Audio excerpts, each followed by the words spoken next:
आज की वीडियो में हम बात करने वाले हैं येला लूडो की न्यू एक्टिविटी के ऊपर जिसका नाम है गिफ्ट डाइस।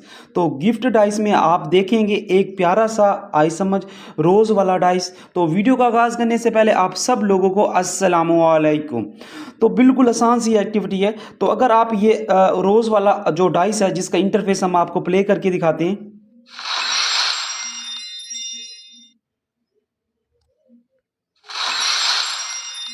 तो अगर आप ये डाइस ओपन करना चाहते हैं तो इसका जो टास्क है ये आप वीडियो में समझ लें। यहाँ पे लिखा हुआ है 0/1053 यानी कि 1053।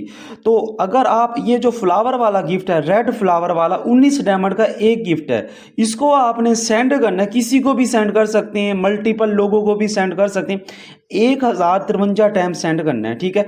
लगभग ये डाइस बनता है 20,000 डायमंड का, ठीक है। 20,000 कुछ डायमंड का बनता है। मतलब इस डाइस को हासिल करने के लिए आपने ये फूल वाला जो गिफ्ट है 1053 बार सेंड करना है, तब आप ये डाइस हासिल कर सकते हैं जिसका नाम है रोजी लाइव, जिसका इंटरफेस कुछ इस शेप में है। 5-6 दिन की एक्टिविटी है। तो ये एक्टिविटी 19 सितंबर से लेकर 25 सितंबर तक आपको येला पे दिखाई देगी। अगर आप इस डाइस को हासिल करना चाहते हैं तो इसका टास्क कंप्लीट करें और डाइस को आप यहां से हासिल कर सकते हैं। Thank you.